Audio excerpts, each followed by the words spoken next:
I don't get why it's not working. It feels like it's crystallizing again.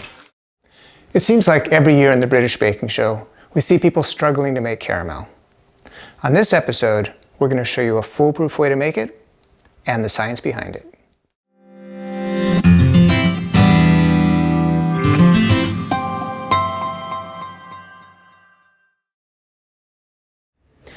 So what is the trick to cooking sugar? It's all about the crystals. Crystal structures are found in many foods. We know that sugar and salt make crystals, but crystals are also found in butter, chocolate, and even starch like bread and pasta. Crystals form when food molecules cling together and create orderly three-dimensional structures. Sometimes we want to create crystals in food, and sometimes we want to avoid them. When we bake bread, water and heat break up the crystals in the starch, making a nice soft chew. And when the bread goes stale and hard, that's the crystals reforming. The basic procedure for cooking sugar is to mix the sugar with water, dissolve the sugar, and then boil off most or all of the water. So there are two keys to successfully cooking sugar. One, ensure that all the sugar is completely dissolved before too much of the water has boiled off. If the sugar mixture is too thick and there's still some undissolved crystals of sugar, then they can act as what we call seeds, causing new and larger crystals to form. And two, don't ever stir the mixture. Stirring encourages crystals to form. And that's it. So now that we know the basics, here are the details. First, start with the right amount of water. When you cook sugar, you can start with almost any amount of water, but too little water makes it more likely that your sugar will crystallize before it has a chance to fully dissolve. Too much water is not a problem, but since you have to boil off most or all of the water, depending on what you're making, it just makes the process take a lot longer than necessary. I like to start with a ratio of about 3 parts sugar to 1 part water. So if your recipe calls for 300 grams of sugar, use 100 grams of water. If your recipe calls for a cup of sugar, use 1/3 cup of water. I know a cup of water does not weigh the same as a cup of sugar, but it's close enough for cooking sugar, and it saves you the trouble of doing the math just to save a few grams of water.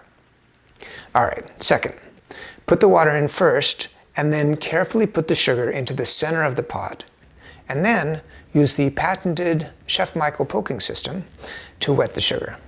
This helps it dissolve faster.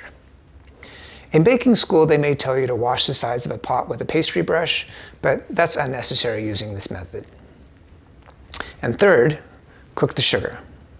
It's best to cook the sugar on an induction burner or a traditional coil burner, but if you have a gas range, just keep the flames as close to the center of the pot as possible, and avoid the flames going up the sides of the pot.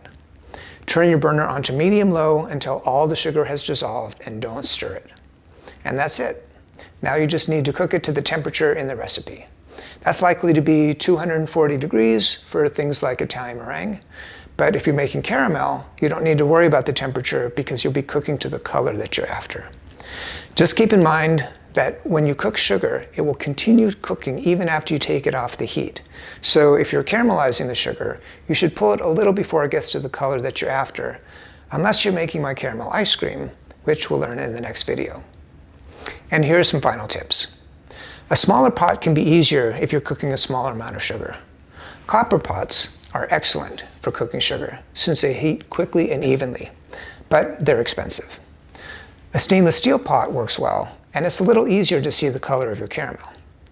If you do use a copper pot, you can increase the heat a little bit because of the evenness in cooking in copper. Just keep your eye on the sugar. Usually when you cook sugar, the temperature will increase steadily until it reaches about 210 to 220 degrees, and then the temperature seems to stop rising.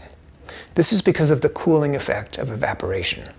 When the heat going in from your burner is the same as the heat coming out from evaporation, the temperature can't rise until enough of the water has boiled off to slow the rate of evaporation, and then the temperature will start to climb again.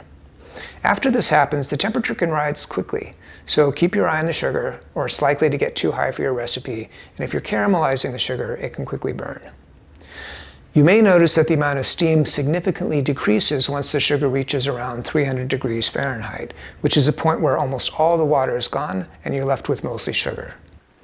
As it gets near this point, you'll also notice that the bubbles will be notably more viscous and thick. Once you've done this a few times, you'll be able to judge where you're at just by looking at the steam, the size of the bubbles, and the thickness of the syrup. And that's how to cook sugar perfectly every time.